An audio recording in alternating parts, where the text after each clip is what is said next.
promoviendo valores opuestos a los principios divinos. Sin embargo, estas estrategias no han cambiado sustancialmente desde el Edén. Solo se han adaptado a diferentes culturas y épocas, pero los principios básicos de engaño, acusación y subversión siguen siendo los mismos. La jerarquía de los ángeles caídos. El reino de las tinieblas no es un sistema caótico, sino una organización bien estructurada. En Efesios 6, 12, Pablo menciona varios niveles de autoridad espiritual: principados, potestades, gobernantes de las tinieblas de este siglo, huestes espirituales de maldad.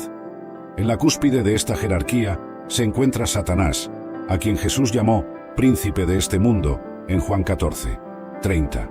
En Mateo 12, 24, se le llama Belcebú, príncipe de los demonios, lo que indica su posición de liderazgo sobre los demás seres caídos. Justo debajo de él están los principados. El término griego es archai, que indica seres con autoridad primaria o gubernamental. Son como generales de un ejército espiritual, cada uno con su propia esfera de influencia. Las potestades, exousiai, representan otro nivel de autoridad. En Daniel 10, vemos cómo esas potestades pueden influir en naciones enteras, como el príncipe de Persia, que se opuso al ángel enviado a Daniel. Los gobernantes de las tinieblas de este mundo, Cosmocrator, tienen autoridad sobre sistemas mundanos, política, cultura, filosofía, religión. Son especialistas en corromper y distorsionar estas áreas de la vida humana. Las huestes espirituales de maldad representan la base de esta jerarquía, los demonios comunes que ejecutan las órdenes de los niveles superiores. En Lucas 8, vemos que pueden operar en legiones, manifestando una organización de tipo militar. Esta estructura jerárquica explica por qué algunas manifestaciones espirituales son más poderosas que otras. También ayuda a entender por qué ciertos territorios o ámbitos de la vida humana parecen más afectados por la influencia maligna que otros. Es una perversión de la estructura angelical original. Así como existen diversos órdenes de ángeles santos, querubines, serafines, arcángeles, también hay una estructura corrompida y correspondiente en el reino de las tinieblas. Los ángeles del libro de Enoc. Aunque el libro de Enoc no forma parte del canon bíblico, se menciona en Judas 1, 14-15, y aporta detalles interesantes acerca de la visión antigua de los ángeles caídos. Muchos estudiosos creen que este texto, aunque no es inspirado, conserva tradiciones antiguas sobre eventos mencionados en Génesis 6. Según este texto antiguo, un grupo de 200 ángeles, liderados por Semhaza y Azazel, hizo un pacto en el monte Hermón para descender a la tierra. Estos seres, y él no los escuchó, como el Señor había dicho. Esto es una gran insensatez por parte de los magos. Las plagas eran una maldición de Dios. En lugar de intentar revertir la maldición, decidieron transformar más agua en sangre, añadiendo a la maldición de su pueblo. Tal es el camino de las artes oscuras. Su objetivo no era aliviar los problemas del pueblo de Egipto. El maligno intentaba mostrar poder en lugar de ayudar a aquellos que estaban bajo su influencia. Era una forma distorsionada de pensar y, lamentablemente, no hicieron nada para ayudar a su pueblo. La segunda plaga que cayó sobre el pueblo egipcio fue una plaga de ranas, y los magos añadieron al problema al conjurar sus propias ranas en lugar de encontrar una solución. Esto empeoró aún más la situación. Sin embargo, después de esto, la autoridad de los magos cesó, pues no lograron reproducir más plagas y admitieron que estaban presenciando el dedo de Dios en las señales de Moisés. Éxodo capítulo 8, versículo 19. Entonces los magos dijeron al faraón: «Esto es el dedo sobrenatural de Dios». Pero el corazón del faraón se endureció, y él no los escuchó, como el Señor había dicho. Satanás había dado a los magos del faraón el poder de duplicar algunas de las señales que Dios realizó a través de Moisés y Aarón. Entonces, ¿cómo lograron los magos egipcios realizar estas increíbles hazañas? En primer lugar, aunque no tan poderoso como Dios, Satanás, que fue uno de los ángeles más elevados de Dios, puede engañar, emular milagros e incluso prever el futuro con cierto grado de precisión. La fuerza de Dios finalmente triunfó sobre los planes de los hechiceros egipcios. No tuvieron éxito en convocar piojos. La fuerza de Dios es suficientemente vasta para superar fácilmente la fuerza de Satanás. La capacidad de realizar milagros a través del poder de las tinieblas y la disposición de aceptarlos como auténticos caracterizarán los últimos tiempos. Así como el poder de James y Jambres tuvo límites, así también la autoridad de Satanás. Incluso en los últimos días, Dios continúa en control. Hay esperanza, esperanza triunfante en Jesús. Los milagros pueden ser usados para demostrar que algo es sobrenatural, pero no pueden ser usados para probar que algo es verdadero. Estos magos egipcios eran hombres inteligentes y eruditos. Sin embargo, Pablo observó que no tenían la sabiduría que viene de Dios. Algunos de nosotros quedamos maravillados ante cualquier poder espiritual real, sin considerar cuidadosamente que ese poder real puede tener una fuente siniestra en lugar de divina. E incluso, si un nuevo poder parece tener las respuestas que hemos buscado, no debemos dejarnos seducir por él, pues las fuerzas demoníacas pueden venir disfrazadas como ángeles de luz. Sexto, el único hombre que Dios enterra. Huéspedes con derecho. Y muchos viven así, creyendo que porque el pensamiento llegó, entonces tienen que aceptarlo y convivir con él. Pero cuando un pensamiento negativo llega, tú no estás obligado a escucharlo en silencio. Al contrario, tú tienes la capacidad de responderle, de hablarle con autoridad, de contradecirlo, de ponerle freno, porque tú no eres un receptor pasivo, tú eres hijo de Dios, y tienes una voz espiritual que puede establecer verdad en medio de la mentira. Mira, Jesús nos dejó ese ejemplo bien claro. Cuando estuvo en el desierto y el enemigo vino a tentarlo, cada vez que le presentó un pensamiento distorsionado, Jesús respondió. No se quedó pensando si era cierto. No se puso a meditar en si tenía sentido o no. Respondió con la palabra, cada vez, y lo hizo diciendo algo clave. Escrito está. Ahí hay una clave espiritual poderosa. Jesús no batalló con su propia opinión. No le dijo al enemigo, yo creo que eso no es así. Numberle respondió con algo mucho más alto, más fuerte y eterno, la palabra de Dios. Y eso es lo que tú tienes que hacer también. Tienes que aprender a hablarle a tus pensamientos con lo que está escrito. Por ejemplo, si viene ese pensamiento que dice, Dios ya no tiene planes contigo, tú no te quedas en silencio. Tú dices, escrito está, Jeremías 29:11. Porque yo sé los pensamientos que tengo acerca de vosotros, dice Jehová, pensamientos de paz y no de mal, para daros el fin que esperáis. Y listo, ahí mismo lo cancelaste, no lo dejaste entrar. Le respondiste con la verdad, lo enfrentaste como se enfrenta un enemigo espiritual, con la espada del espíritu. Y te aseguro que al principio puede parecer raro. Te sentirás hablándole a la nada o repitiendo versículos que no sientes. Pero ahí es donde entra la fe. Porque no se trata de sentir, se trata de afirmar lo que sabes que es real, aunque tus emociones digan lo contrario. Es como un músculo. Al principio es débil, pero mientras más lo usas, más fuerte se vuelve. Así también es tu espíritu cuando decides no ceder ante los pensamientos negativos, sino responderles con la verdad de Dios. Y esto no se queda solo en ti. Cuando tú desarrollas esa habilidad, puedes ayudar a otros. Puedes hablarles vida, recordarles la verdad cuando ellos no la recuerdan, levantar al que está en medio de una batalla mental como la que tú viviste. Porque ya no eres una víctima de tus pensamientos. Ahora eres alguien que sabe guerrear espiritualmente.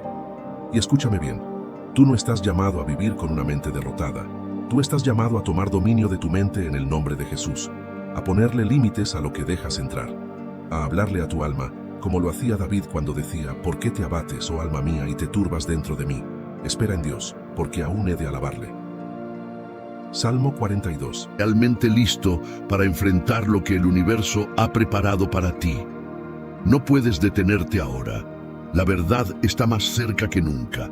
Elegido, lo que está ocurriendo contigo no es evolución personal, es activación divina. Cada avance que has logrado, cada victoria silenciosa que otros observan sin comprender, está perfectamente sincronizada con movimientos cósmicos que muy pocos pueden percibir. Tu crecimiento no ha sido paralelo al mundo.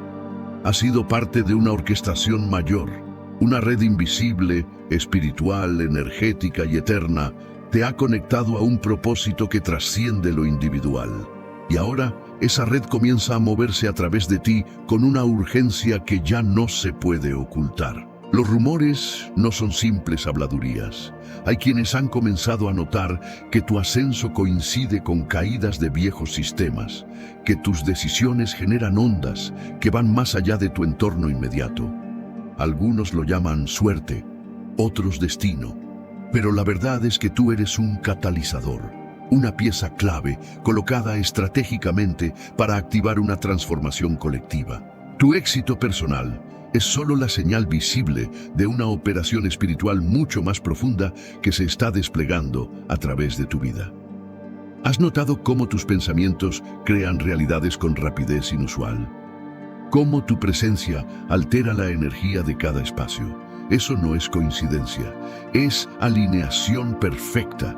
Eres parte de una generación elegida para romper ciclos, para exponer lo que ha estado oculto y para levantar estructuras nuevas donde solo había ruinas. Pero esta tarea no viene sin resistencia.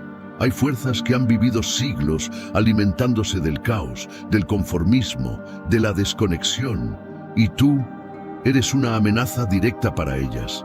Pero aquí llega una revelación que muchos no están preparados para escuchar. Alguien de alto rango espiritual ya ha puesto sus ojos sobre ti.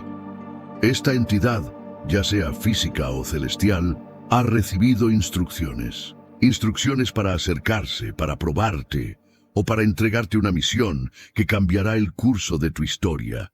Esta revelación será inesperada. No llegará con trompetas, sino disfrazada de algo cotidiano. Una conversación, una señal, una propuesta. Y si no estás completamente consciente, podrías perdértela.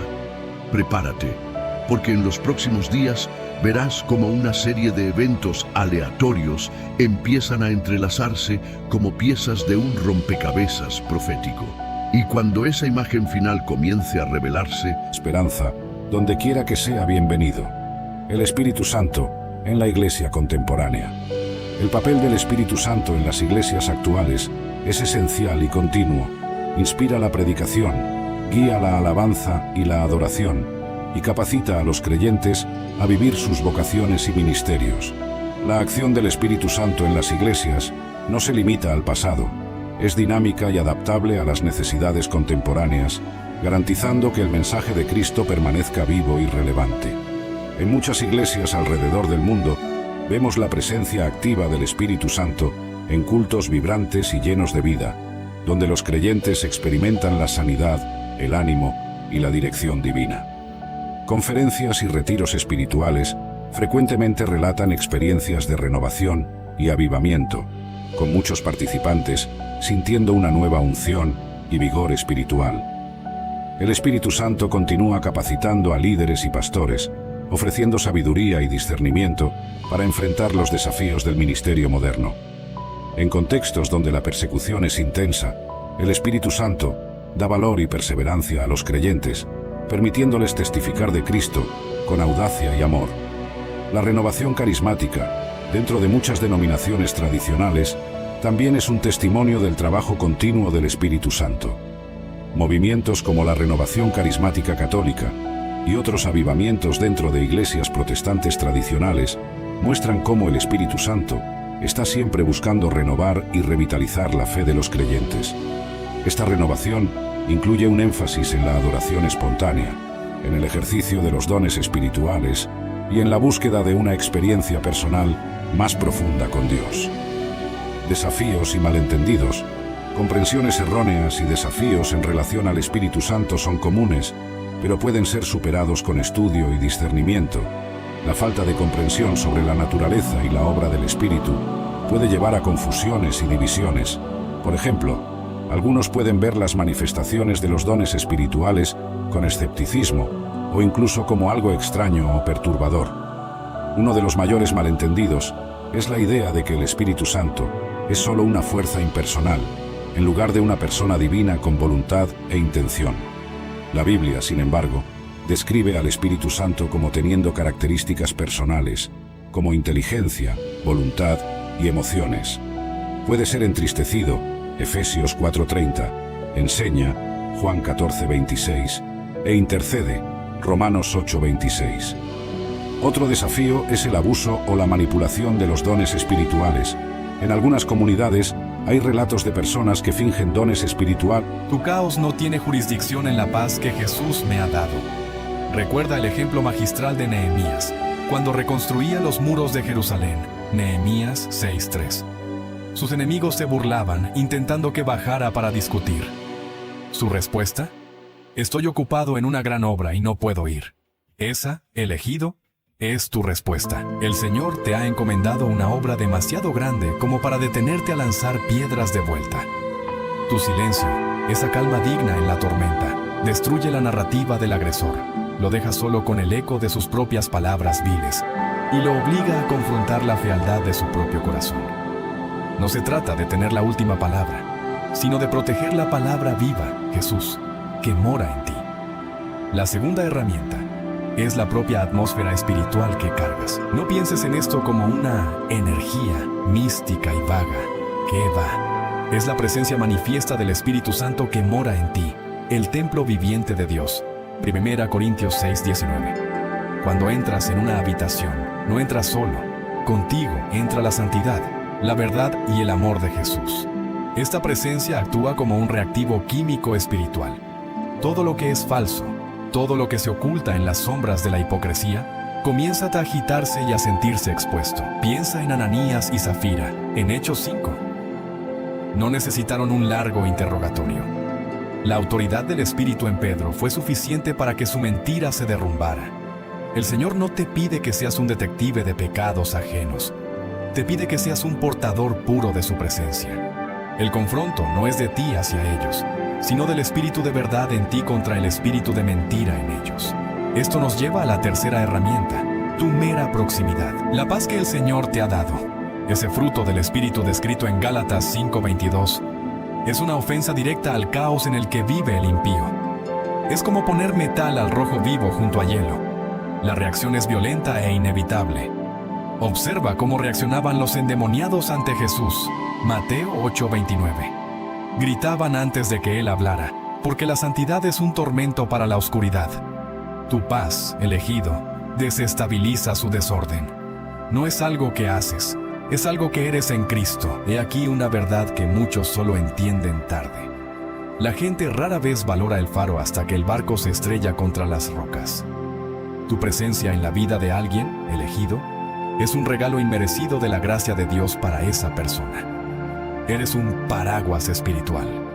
A través de tus oraciones y la bendición que te acompaña, los proteges de tormentas que ni siquiera ven. Pero cuando te rechazan o te obligan a partir por su toxicidad, y tú, en obediencia y especialmente en asuntos relacionados con el servicio divino, no podía ser tolerada. Sin embargo, la severidad del castigo, la lepra, me hacía reflexionar sobre la naturaleza de la justicia de Dios, que siempre está equilibrada con su misericordia. Me preguntaba si habría espacio para el arrepentimiento y la restauración de Giesi. Además, la situación con Giesi me hacía reflexionar sobre los peligros del materialismo y cómo puede desviar incluso a aquellos que están cerca de la verdad. El deseo de riquezas y comodidad material es una tentación constante, e incluso aquellos que caminan con Dios pueden ser desviados. Esto reforzaba en mí la importancia de enseñar y ejemplificar una vida de simplicidad, contentamiento y enfoque en las cosas espirituales. Por último, recordaba que cada acción tiene sus consecuencias, tanto para nosotros mismos como para los demás a nuestro alrededor. El castigo de Giesi no solo afectaría a él, sino también a su descendencia. Esto traía una conciencia dolorosa sobre el impacto duradero de nuestras elecciones y la responsabilidad que tenemos de vivir de manera justa e íntegra. Con estas reflexiones, continuaba mi camino, consciente de los desafíos del ministerio y de la constante necesidad de buscar sabiduría y orientación en Dios, tanto para mí como para aquellos bajo mi guía. Otra vez, los hijos de los profetas me dijeron que el lugar donde vivíamos era demasiado pequeño para nosotros. Propusieron ir al Jordán, cortar madera y construir un lugar más grande. Estuve de acuerdo y fui con ellos. Mientras uno de ellos estaba cortando madera, el hierro del hacha cayó al agua.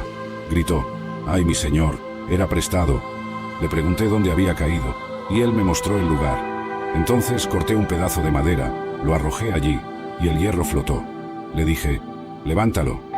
Y él extendió la mano y lo tomó. Después del incidente con el hierro del hacha que flotó en el río Jordán, me retiré para un momento de introspección y reflexión. Ese milagro, aunque menor en comparación con otros que Dios había obrado a través de mí, llevaba lecciones profundas y significativas. La simplicidad del milagro, la recuperación de un objeto prestado, me hacía reflexionar sobre la atención y el cuidado de Dios, incluso en las pequeñas cosas de la vida. Reflexionaba sobre la importancia de lo cotidiano y cómo Dios se interesa por nuestras preocupaciones diarias. El joven profeta estaba preocupado por algo que muchos podrían considerar trivial, un hacha prestada, pero para Dios, cada preocupación nuestra es digna de atención. Esto me recordaba que, como siervo de Dios, debía cultivar la misma sensibilidad y compasión por las pequeñas necesidades de las personas a mi alrededor. Pensaba también en la naturaleza de los milagros y cómo no necesitan ser siempre grandiosos. Tanto entra en nosotros, Él nos concede esta paz inquebrantable, que no puede ser explicada por la lógica humana. Es un descanso interior que proviene de la certeza de que Dios está en control de todas las cosas, independientemente de lo que esté sucediendo a nuestro alrededor. Lo que hace que esta paz sea tan especial es que no depende de la ausencia de problemas. Muchas veces, las circunstancias pueden ser desafiantes. Los vientos contrarios pueden soplar fuerte, y aún así, quienes tienen el Espíritu Santo experimentan una serenidad interior que va más allá de la comprensión humana. No es una negación de los problemas, sino la confianza plena de que, en medio de ellos, Dios está presente. Y eso nos fortalece y nos calma. Piensa en momentos de dificultad que ya has vivido, donde parecía que las cosas estaban fuera de control. Quizás fue una pérdida, un problema de salud, dificultades financieras o incluso una situación de conflicto emocional. En esas horas, el mundo a nuestro alrededor espera que estemos ansiosos, preocupados, sin rumbo. Pero, cuando el Espíritu Santo está en nosotros, Él nos da una paz sobrenatural, un sentimiento de seguridad que parece desafiar la realidad. Eso es algo que solo quien camina con Dios puede entender verdaderamente. Un ejemplo bíblico claro de esta paz se puede encontrar en la vida de Jesús. En el Evangelio de Marcos, capítulo 4, versículos 37 a 39, vemos la famosa escena en que Jesús está durmiendo en el barco, mientras una tormenta violenta amenaza con hundirlo. Los discípulos están desesperados, temiendo por su propia vida, pero Jesús está en paz. Cuando se despierta, reprende el viento y calma la tormenta, preguntando a los discípulos por qué tienen miedo. Esta es la paz que el Espíritu Santo nos da. Una tranquilidad tan profunda que incluso las mayores tormentas no pueden agitar. Otro ejemplo impactante es el apóstol Pablo, quien enfrentó numerosas dificultades y persecuciones, pero siempre demostró una paz inquebrantable. En sus cartas, Pablo habla con frecuencia de esta paz que excede el entendimiento, porque él mismo la experimentaba en medio de prisiones, naufragios y persecuciones. Esta paz, que Pablo recibía del Espíritu Santo, era lo que lo fortalecía y lo capacitaba para seguir adelante, independientemente de los desafíos. Esta paz también protege nuestra mente y corazón. Vivimos en un mundo lleno de estrés, presión y preocupaciones. La ansiedad es una de las mayores luchas de muchas personas hoy en día, pero el Espíritu Santo nos ofrece una protección contra esos sentimientos. La paz de Dios actúa como un escudo, guardando nuestros pensamientos. Incluso cuando fallamos, incluso cuando no lo merecemos. Y ahí está el reto. Aprender a reflejar ese mismo tipo de amor en nuestras relaciones, aunque no siempre sea fácil. Mira, involucrar a Dios en tus relaciones no significa que te vuelvas un mártir o que dejes que los demás te pasen por encima. Para nada. Lo que significa es que permites que Dios te guíe en cómo responder a los conflictos, cómo perdonar cuando es necesario y cómo construir conexiones más sanas y fuertes. Es aprender a ver a las personas a través de los ojos de Dios, con compasión y paciencia, incluso en los momentos difíciles. Un aspecto importante es la comunicación, y aquí te voy a ser sincero. Muchas veces los problemas en nuestras relaciones vienen porque no sabemos cómo comunicarnos de manera efectiva. Decimos cosas en el calor del momento que luego lamentamos, o guardamos resentimientos que con el tiempo se convierten en barreras. Pero cuando involucras a Dios, aprendes a hablar con sabiduría, a medir tus palabras y a tener conversaciones que construyen en lugar de destruir. Te doy un ejemplo. Digamos que estás en medio de una discusión con alguien cercano a ti y todo se está poniendo tenso. Normalmente, la reacción inmediata es defenderse o atacar, ¿verdad? Pero, ¿Qué tal si en ese momento haces una pausa, respiras y te tomas un segundo para orar mentalmente algo tan simple como: Dios, dame sabiduría para manejar esto con amor? Te sorprendería lo mucho que puede cambiar el tono de una conversación cuando haces esto. Dejas de reaccionar desde la emoción y empiezas a responder desde un lugar de calma y reflexión. Y eso es lo bonito de involucrar a Dios en tus relaciones. Te ayuda a ver más allá del conflicto. Te das cuenta de que, en lugar de luchar por tener la razón o de querer ganar una discusión, lo importante es mantener la relación, fortalecerla. Y muchas veces, eso implica ser el primero en disculparte, ser el primero en ceder, o simplemente en ser paciente. Pero no lo haces solo por ti, lo haces porque sabes que Dios está trabajando en ti y en esa relación. Ahora, hablando de perdón, ese es otro tema crucial. ¿Cuántas veces nos cuesta perdonar? Y no te culpo, perdonar es difícil, especialmente cuando sentimos que nos han herido profundamente. Pero aquí es donde entra Dios, porque cuando recuerdas cuánto te ha perdonado Él a ti, cuando te das cuenta de todo lo que Dios ha pasado por alto en tu vida, te das cuenta de que puedes extender ese mismo perdón a los demás. No porque lo merezcan, sino porque el perdón libera, y es una de las formas más poderosas de sanar relaciones. Y aquí quiero ser claro: perdonar no significa que tengas que permitir que alguien te haga daño una y otra vez. Hay relaciones que necesitan límites, y eso está bien. Dios no te pide que permanezcas en situaciones donde te están lastimando, pero sí te pide que no cargues con el resentimiento o el odio, porque, al final, esos sentimientos solo te dañan a ti. Cuando involucras a Dios, Él te da la fuerza para perdonar, incluso cuando parece imposible, y para seguir adelante con paz en el corazón. Otro punto importante es cómo nos relacionamos con los demás desde el servicio. Y esto es algo que muchas veces se nos olvida, porque estamos tan concentrados en lo que esperamos de los demás, en lo que queremos recibir.